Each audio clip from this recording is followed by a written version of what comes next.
What is up, everybody? Welcome back to another episode of Emphasis on Sports.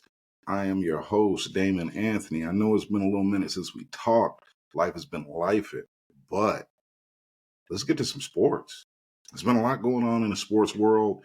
As usual, I'm always going to do a weekly, kind of preview of all the NFL games. But before we get to the NFL, let's talk about the rest of the sports world. There's actually a lot going on, a lot of real cool stuff. Baseball is wrapping up its regular season, getting real close to the postseason. So we're getting a lot of teams that are clinching playoff berths and at least one or two divisions, right? So in the AL, we already know the Yankees are in the playoffs. The Cleveland Guardians are in, and the Cleveland Guardians have already clinched their division. So they're sitting back kicking it. They're only 1.5 games behind the Yankees to have home field advantage in the AL playoffs. That's going to be huge. This fan base here in Cleveland will uplift that team. We all know what the fan base is in the Yankees. They're rabid. They're huge. They're going to be there for their team. They'll also boo the shit out of them when they need to. This Cleveland area, these fans, they're here for their team. So if they happen to get the top seed, hey, maybe we got a little World Series action come around the corner this fall, right? In the National League, Philadelphia Phillies clinched playoff spot. The Milwaukee Brewers have clinched their division, which is great. Love to see the Brew Crew in there. And then the Dodgers have clinched a playoff spot. They are yet to clinch the division because San Diego is right behind them. And the Padres team is actually really good. So, you never know what could happen there. Currently, it looks like Philly and the Dodgers are tied for that top spot in the NL playoff race. So if the Dodgers can wrap it up in their division, we'll see what happens with Philly. We may have a good pennant race there in the NL. I'd probably say sitting here now, my prediction is going to be the Cleveland Guardians versus the Dodgers. Dodgers are just a wagon. And then they got Shohei, and Shohei is remarkable. He's repeatedly putting up these ridiculous numbers. This week, he created his own new club. There's always been the 40-40 club, 40 homers, 40 stolen bases. This guy said, all right, cool. I want up that 50-50 club.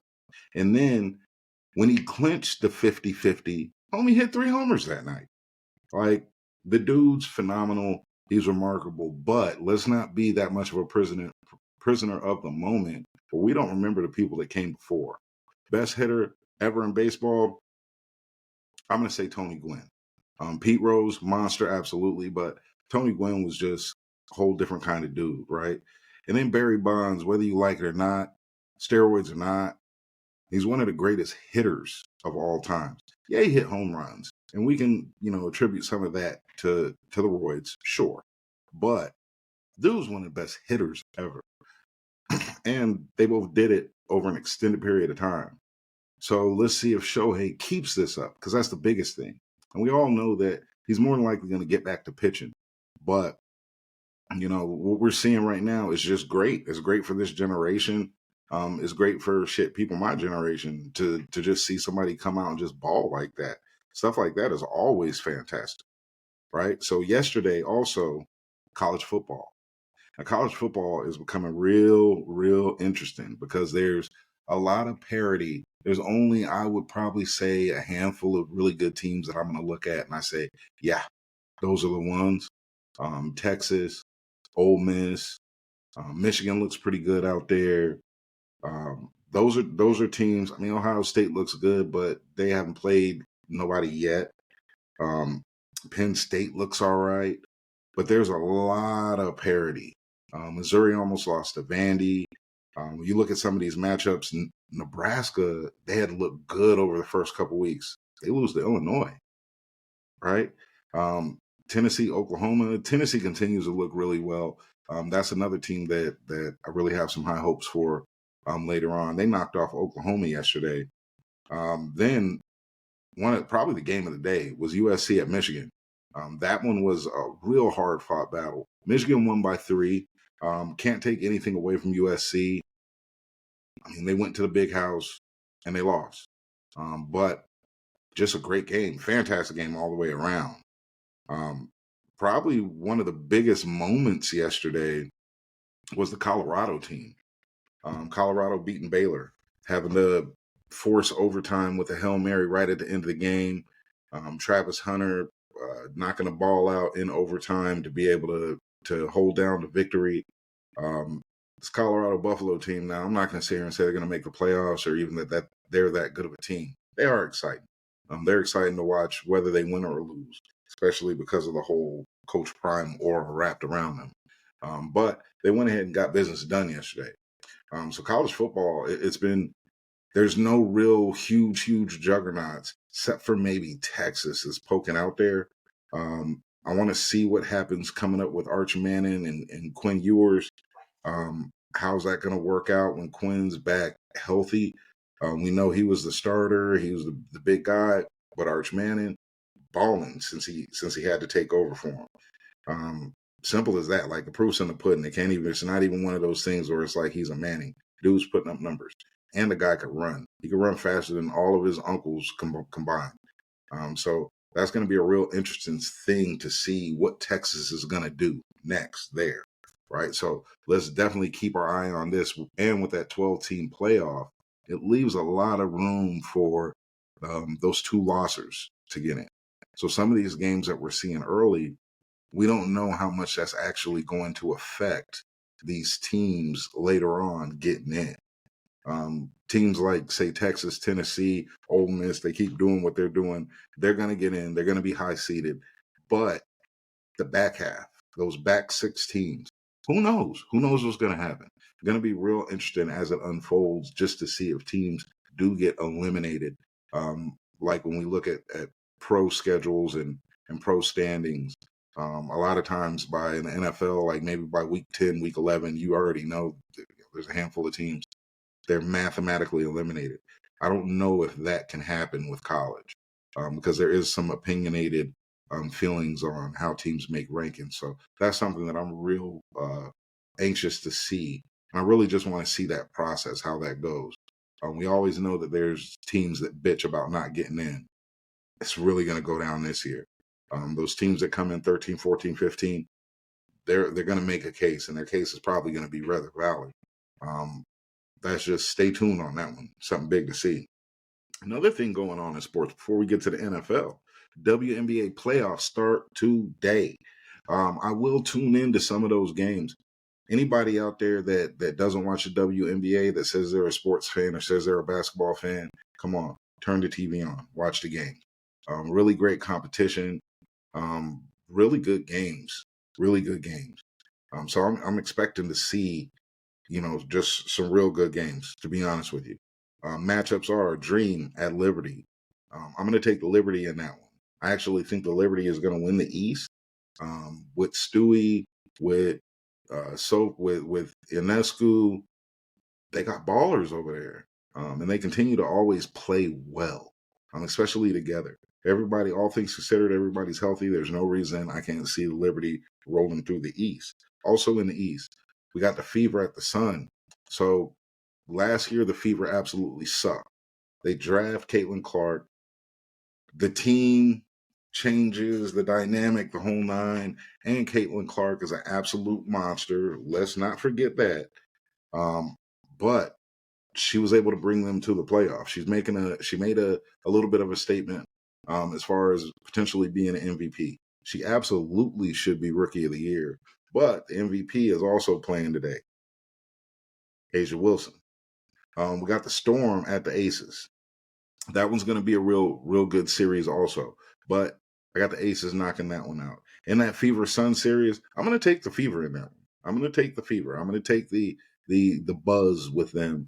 And then when they're at home, it's going to be raucous because Indiana does have fantastic basketball fans. They stand behind their teams always. If you ever watch the old Pacers or anything like that, or actually even the Fever when they had Nikki McCray, those teams, the city shows out and they absolutely roll behind their team. Now, Storm Aces, give me the Aces. Asia Wilson, nothing like her in the league. She's fantastic. I also love her swag and her style. To be honest with you, she comes in white tee, gray sweats on game days. The other day, her Kelsey Plum, couple players. Coach Hammond said, "Y'all not playing today. I need you in street clothes. I don't even want you to even pretend like y'all playing." So, that's the mind state when the coach has to say, "I need you in street clothes." That tells me that some of those players, including Asia, they're ready to roll at all times. And then also, back with Asia Wilson, I talked about this recently. She was the best player in the league. Got a little feedback on that, but she continues to show. Broke the record for most points in a season. Just broke the record for most rebounds in the season. And if you've seen that press conference, it was fantastic because she had no idea that she broke that record. She doesn't even really pay attention to rebounds, even though she can get them. And sometimes, apparently, the coach has to say, "Yo, Asia, let's get some rebounds." And then she'll go and fill up that stat line. Just a fantastic player. The last matchup for WNBA playoffs is the Phoenix Mercury at the Lynx. I would like to pick the Mercury here, especially because I think this is going to be Diana Taurasi's last season. And they do have a really good team. They got good vets. Brittany Griner's on the team. But I got to take the Lynx here. There's a reason why a team has been doing as well as maybe you think they should. As good as Diana is, that team's not that great. So I'm going to take the Lynx there. But this playoffs, I think, is going to be really good, really great TV. Really a lot to cheer for. So I will be locked in a little bit to the WNBA playoffs. And we'll talk about that often. As some of this stuff ramps up, hey, we're going to have to talk a little more often. That's just how that's going to roll, right? All right, so let's get on to the NFL. All right, NFL, we know Thursday we had a game. We had the Patriots at the Jets. Boring game. Jets won 24-3. Drake did make his first appearance in an NFL regular season game, really because of the blowout. I don't think they should have played him that late. Maybe it should have started the second half. We're seeing Jacoby Brissett get banged up a little bit. But why put the guy in when it's just time for the other team to pin their ears back and just come after him? He's not going to be able to read defenses that way. That makes no sense. Zero sense. You're just showing him how fast and how dangerous it is without, letting him actually learn anything on the field. But the Jets look pretty good. Aaron Rodgers actually, started to round back into that Aaron Rodgers form. Really nothing more to that. He was throwing some dimes out there.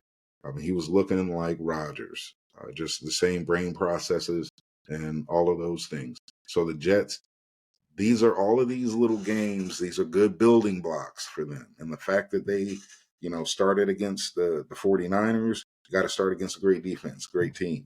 See where we're at. Litmus test, right? Then they played against the Titans. Yeah. All right. Kind of get into it. Now you play, this is Rodgers' first division game.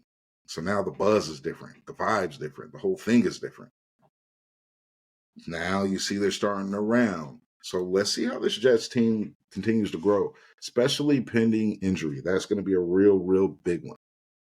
All right, other games going on. My guys, Niners. We got the Rams.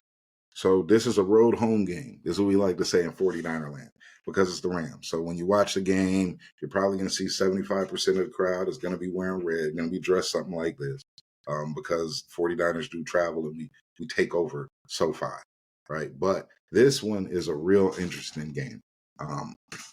We know on the Rams side of the ball, they're missing Puka, they're missing Cooper Kupp. They have a slew of injuries that's going to kind of alter how that offense looks. Well, the 49ers now, this is 2020 all over again, or 2021, the year after the first loss to the Chiefs in the Super Bowl.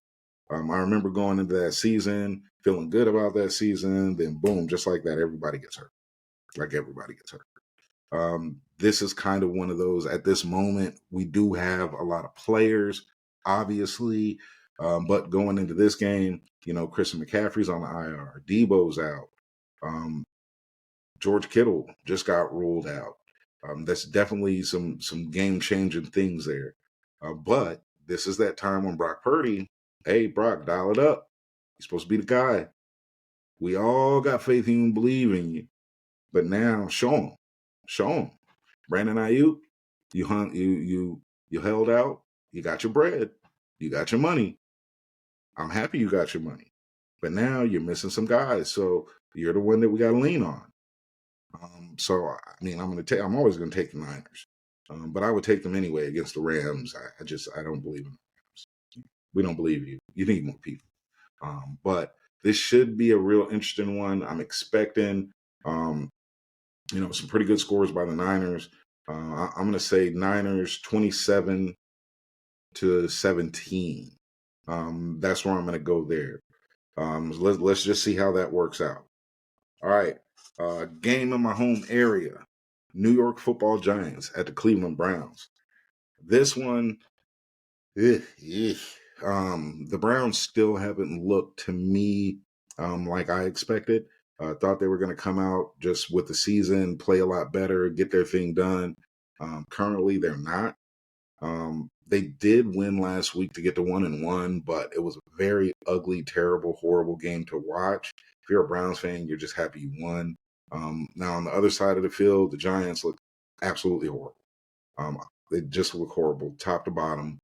I'm going to take the home team, take the Browns this one. I'm going to go Browns by 7, Browns by 8. I'm going to go 18-10. I'm going to give you the same score as last week that they won. I'm going to give you 18-10. That's what I'm going to give you. I feel like this game is going to be an ugly one to watch, but I got the Browns taking this one down. All right, we're going to have Green Bay at Tennessee. This one's going to be cool because of Malik Willis. We know Jordan Love's out. Willis does start this game. He's playing against the team that kind of gave up on him for Will Levis. These teams can make whatever decisions they want. That's on them. That's their money. They pay the bills. They draft the players. But when a guy comes back and he wants to whoop up on you, don't say nothing. And Tennessee has not looked good. And Will Levis has looked strange. So I expect to see a pretty solid game with this one. Green Bay played a really good game last week with Malik Willis at the QB. I'm going to take Green Bay. Let me see. Green Bay, Tennessee is favored by 3. I take Green Bay +3 on that one. I think Green Bay is going to win that game. Let's say 21 to 13. I think Tennessee will score, but they to me they just don't look like a good team right now. All right, then we're going to have the Bears at the Colts. This one should be a pretty interesting one. We're going to see the Bears continue to kind of build. Can't really, the jury's still out on Caleb Williams just because of how the Bears are built a little bit and with some of the injuries. They definitely need some help on the line. Maybe they should have looked at that instead of looking at some of the other stuff that they brought in. Meanwhile, the Colts, I still don't know who they are yet. I really don't. Because Anthony Richardson hasn't been consistent. You see that he has the tools. Totally see that he has the tools. They also have the players. There's nothing I don't see that says they don't have the players. It's just getting it done. We know this is their coach's second season. Let's just see what happens there. But I'm going to take the home team. I'm going to take the Colts. I'm going to take it by like a real close margin. I like the Colts 14-13 in this one. I think the Bears are actually going to look decent, and the Colts are just going to win it down the stretch with a touchdown, take it home 14-13 Colts. I think it's going to push that line that I'm looking at right now. Next game on the docket, Vikings. They are host to the Houston Texans. Now the Texans have continued to just look like what we expect. They're coming off a really good season last year. They're going to keep just marching forward, and I think they're just a really good team. That being said, Minnesota, they're 2-0. Beat the 49ers last week. Did their thing. Really, really have nothing bad to say about the Vikings. But I like Houston. Houston to me is a better team. Both teams they're dome teams, so there's no, there's no advantage for the Vikings there other than that they're at home and the skull clap, all of that. Yeah, that's great. But I like Houston to win this game. They're giving up 2. And I can see that, but I got 24-20 on this one. Houston, let's see if I'm right. Now we got Eagles, Saints. This is a good matchup. Looking at the schedule before the season, I would not have thought that this would be a good matchup. But the Saints are rolling in 2-0, and they're offensive juggernaut right now. They've had 15 offensive drives. They've scored on all 15. That's amazing. Meanwhile, Philly, we've seen a little up and down from them, right? We saw them beat Green Bay week 1. Then we saw Atlanta come back and win on Monday night. So Philly's going to be coming in a little, I would hope, a little hungry, a little ready to smack somebody around. But these Saints look good. Saints keep marching in. I'm going to go ahead and take the Saints here. The line is Saints by 3. I think they're going to score more than that. Well, I'm not score more than that. I think they're going to put up some good points. I got the Saints actually going above 40 again. Why wouldn't I, right? It seems nuts. But I got the Saints 45-28. I think they're going to put a little something on the Eagles. Saints might be real. Hope I'm wrong because I didn't pick them to win their division. But no, this Saints team, they really look good. Really can't say too much bad about it. Next matchup, Chargers, Steelers. This one also interesting.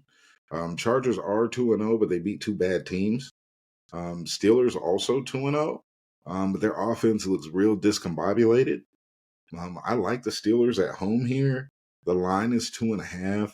I think that's a fair line because I think it's going to be a low scoring, fair amount of field goals. It's going to be one of those. I'm going to say I like the Steelers 17-14, maybe 17-13, somewhere around there. But it's going to be a real interesting one. Don't know if Justin Herbert's going to play. He may be hurting a little bit. His receiving core is a little battered up. But that Pittsburgh offense doesn't look like they're all the way together and ready yet. So I'm not going to put a ton of emphasis on them. I'm going to go 17-14, 17-13, somewhere around there with Steelers.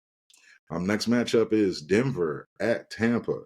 Now, this one smells like a trap game if it wasn't for the fact that Denver's bringing in a rookie quarterback who's still kind of trying to figure it out.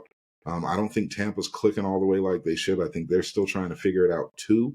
But I do like Tampa at home in this one. The line is given 6. I like it.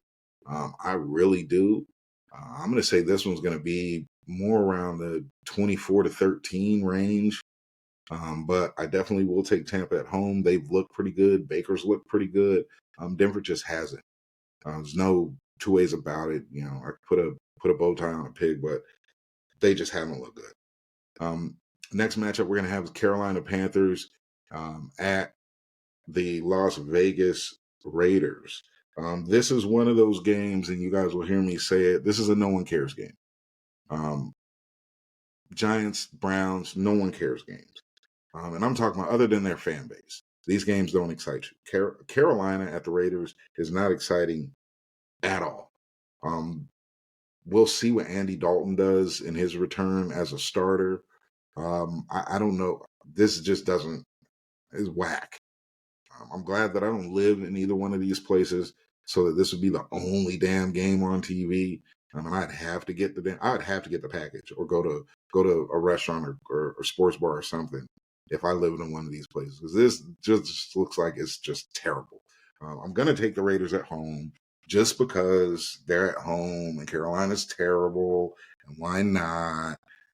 But I think the Raiders will put some points on the board. I like the Raiders winning 31-10. I think they're going to smack them people around a little bit. 31-10. Carolina's horrible. The Raiders, they're all right. But yeah, that's what I got. Totally a game no one cares about outside of those places. All right. Miami, Seattle. This has turned into another like no one cares game. With Tua down, we know Skylar Thompson's is starting. I don't know, man. Homie doesn't look really great at all. He just looks like a quarterback, so it kind of neutralizes their attack. We know Mostert's out. A-Chain's going to get the ball a lot. They're going to have to just get Tyreek and some of these guys in open space and let them do what they do.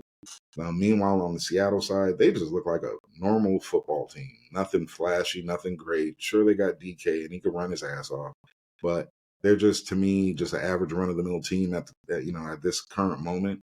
That being said, I will take them at home, especially playing against injury riddled Miami Dolphins. The line is 4.5. I like it.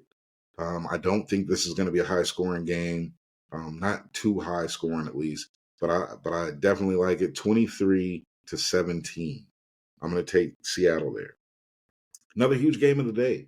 The Baltimore Ravens. They're going into Dallas Cowboys. They're going into Jerry World. This one's going to be a toughie. Definitely going to be a toughie because Baltimore is walking in 0-2, and that's huge. Dallas does have a win. They're 1-1, but Baltimore walking in 0-2. They have to win this game. This is a must win. And then on the Dallas side of things, what's your defense going to look like? They bring in Mike Zimmer, supposed to be defensive guru, made some adjustments, all of this. But the Saints did work last week, did absolute work in Jerry World. And now you got Baltimore coming in with Lamar, with the Ravens, that they need this victory. And I'm going to take Baltimore. The line is Baltimore -1, but just the fact that they really need this win, I think Baltimore is going to get this win. I think they're going to outscore them. I think there's going to be a little back and forth here. I do like Baltimore to win this one 34-31. Justin Tucker walk-off field goal. I love to root against the Cowboys, but in an unbiased opinion, I just think that Baltimore they need it more. They seem typically like the more well-prepared team.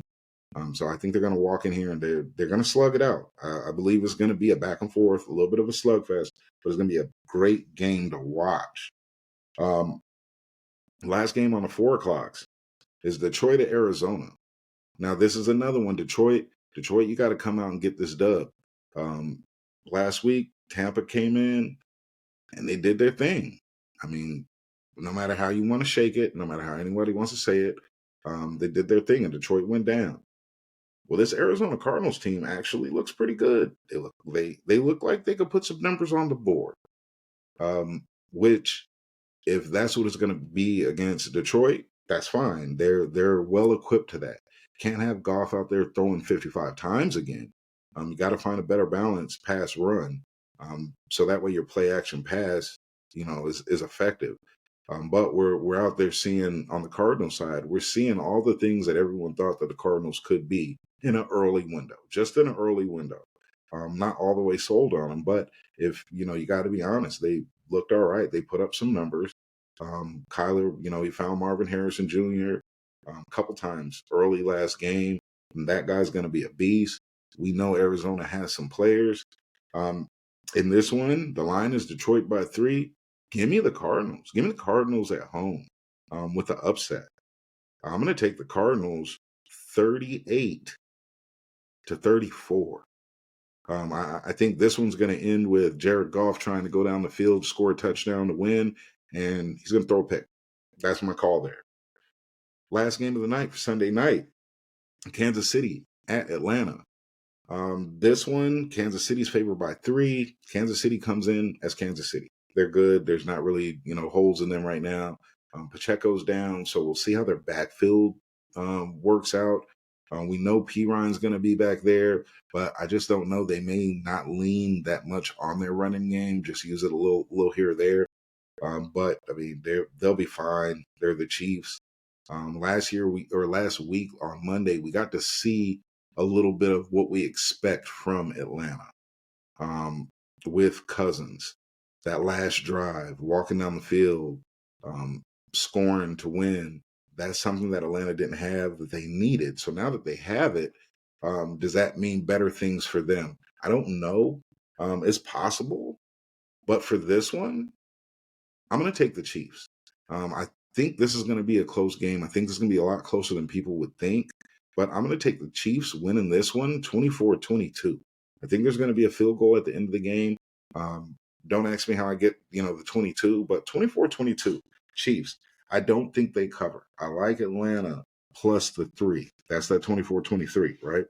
So now tomorrow we have 2 games, 2 Monday Night Football games, which is kind of weird, but all right. I think they can give us maybe better matchups. If you're going to give us, like, go ahead and throw this Baltimore Dallas, that's a good Monday Night Football game. If you're going to give me 2, and I'm looking at everything else, right? I just want to be fair. We can keep one of these games because Jacksonville and Buffalo, okay, I can get that. Then give me Baltimore and Dallas. That'd be a hell of a Monday night, just as a sports fan, right? But first game, like I mentioned, Jacksonville Jaguars at the Buffalo Bills. Buffalo's favored by 5. I definitely like Buffalo here. Jacksonville just hasn't showed it to me yet. I think Buffalo, they're hungry, they're grinding. They're showing me a little more than I thought that was going to happen coming into the season. I thought the loss of a lot of defensive players and the loss of most of their receiver room was going to hurt them. It hasn't, not yet. James has been cooking back there. Josh Allen's been doing his thing. Buffalo they look like they may be one of those ones, right? This week, I'm going to take Buffalo 27-20 over Jacksonville. I think Jacksonville is going to score a little bit. They're going to look all right, but Buffalo at home, Bills Mafia, I'm just going to take Buffalo on this. Last game of the week, the Washington Commanders at the Cincinnati Bengals. And I don't know what to think of this game. I don't. Cincinnati's given up 7, but Cincinnati doesn't look impressive at all. They held their own with the Chiefs last week, but that could just be playing up to the Chiefs. Are they going to play down to the Commanders? I don't know. Nothing about the Commanders is sticking out and singing to me either. They kick a ton of field goals, but can you put something in the end zone? That's huge. Last week they kicked a ton of field goals to beat the Giants. That's not impressive to anyone. So that being said, I'm going to take Cincinnati, but I don't think they're going to cover. They're giving up 7. I do not think they're going to cover. I think Cincinnati's going to win this game 21-17. I think it's going to be closer than people expect. This is kind of a no one cares game. It kind of is. I mean, I think the reason people are watching this game is to watch Jaden, to watch Joe, maybe see what they do, see if Joe can get back in that old Joe Burr form, and see if Jaden Daniels is actually the guy. So other than that, I don't think anybody really cares about this game, which, yeah, it is what it is, right? So that being said, y'all, hey, enjoy the Sunday. Let's watch some football, WNBA playoffs, baseball, pennant race, heating up. There's everything that you can need as a sports fan. Only thing that we're missing some basketball, we're missing some NBA, missing some dunks, some of them highlights, and we're missing some hockey. But hey, it's all right. These are the times when sports are great, when you have a multitude of things, you have some playoff push, and then with the NFL, hey, there's 17 games, so you got to get it done every week. So y'all enjoy your Sunday. Until next time, be good or be good at it. I will holler.